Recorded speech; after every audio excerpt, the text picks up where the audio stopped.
Heath Manning, Independent Women's Forum Policy Director.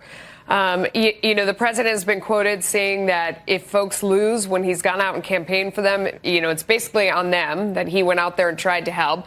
And in a lot of places helped a lot. Democrats say, please come, you're helping us. What's the truth?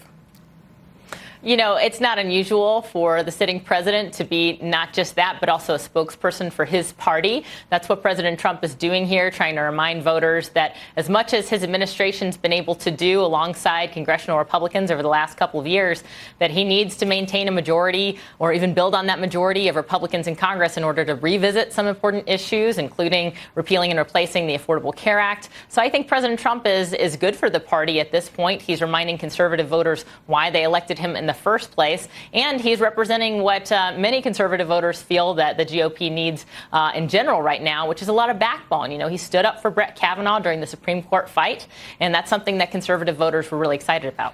The talking point among Democrats is always that the gender gap is huge and that women hate him. Basically, I'm paraphrasing there, but that's the sentiment. The president addressed that with a tweet saying college-educated women want safety, security, and health care protections very much, along with financial and economic health for themselves and our country. I supply all of this far better than any Democrat for decades, actually. That's why they will be voting for me. Who's right in that fight, do you think? Does the president have female support, or is the gender gap enormous?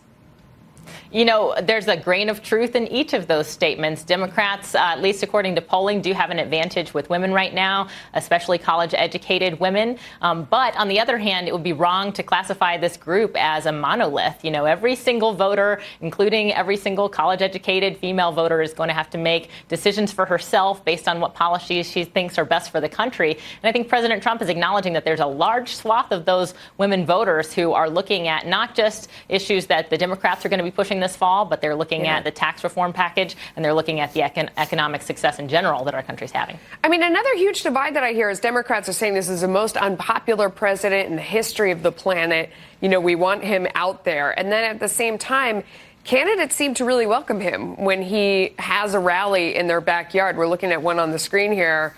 So which one of those two things is true?